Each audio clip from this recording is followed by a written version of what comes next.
поблизу нікого нема.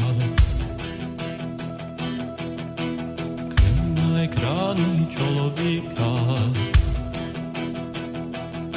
If we're talking about the levels of government or the branches of government, where you've got your the administration, which is basically handled by the president, the legislature, which is the Verkhovna Rada Parliament, and the judiciary, we can't think of the judiciary in the way that we think of it here in Canada or the United States. It's structured differently, as I understand it. Is there anything you can tell us, just in a nutshell, what we would need to know about the judiciary in Ukraine? You know, it's easy enough to do if we look at Ukraine in the way that we should look at it.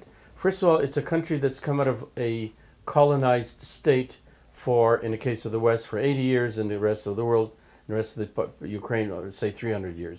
So it's not a country that, when it became, quote, independent on December the 1st, 1990 or 91, it immediately took on the trappings of a Canada or of Great Britain or any other country. It is still the same country. The same system was there when I was in court with Stepan Khmara. This what year was that? That was in 1990, I started in 89, 90, 91. Okay. Khmara, just to give an example how judiciary works, was a member of the parliament, that was the Ukrainian Soviet Socialist Republic. But he, 10 years earlier, had stood up in Verkhovna Rada, spoke about the independence for Ukraine, was immediately arrested, put in jail, spent 8 years in prison. They really had it in for Khmara. This is the old communists who were still basically in charge.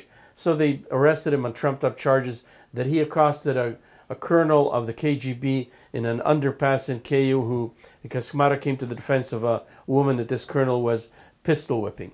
So Khmara's immunity in parliament was stripped, and he was put in jail. But the same Soviet judicial structure that was there then is still there. The judiciary is not independent. 20 years after the nothing has changed. Fall of the Soviet Union. The judiciary is part of the structure of the president's comanda. There's an MP by the name of Jurij Klufas, who is an opposition MP from Yulia Tymoshenko's party, and he's part of the United Opposition. He's been stripped of his MP status. Can you give us some insight into what that means? We don't understand that here in Canada, I guess. Like, there's no parallel in Canada or in the United States in terms of what just happened in Ukraine with Jurij Klufas. No, we don't. They have something called immunity for prosecution for all members of parliament. And from the day that you get elected and step in as begin your work as a member of parliament, you're protected by this immunity. The charge against Vlasenko is that he was practicing law and making a wage at it. Of course, his position is, and apparently that was what his position was, he was Yulia Tymoshenko's, if you want to call it, public defender, pro bono. This is where they do have this pro bono area, the way that we know it as, and so he wasn't getting paid for it.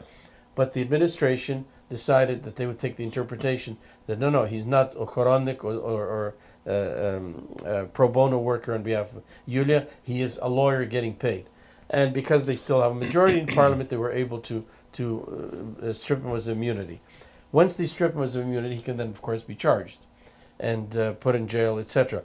Strangely enough, the reason that this law is there is because the members of parliament of the Regents Party, the majority, they want this in place because, first of all, they also have immunity for prosecution for criminal acts. They can actually, as they've done, they've run people over in car accidents, and to this day, none of them have really wound up in a trial, because in order to be brought to trial for a criminal act, if you are a member of the Ukrainian parliament, you must first be stripped of that immunity. And so you must found the committee that looks into it, and I understand it's something equivalent, let's say, to the ethics commissioner in the Canadian Parliament. There's a committee at the Ukrainian Parliament who, on the complaint of any other party, says, please review Mr. Vlasenko or Mr. Akhmetov. How does Mr. Akhmetov continue to be a billionaire and increase his wealth every day and not be at least accused of working to make some of this money? And so Vlasenko was charged that he was making money. He was not doing this pro bono, and so now he's going to be stripped of his immunity, and he'll be subject not only to prosecution but being put in jail. Yes. And of course, this is how you eliminate people who are such as Vlasenko, a very strong opponent of the regime, strong supporter of Tymoshenko. It's a charade. It's not.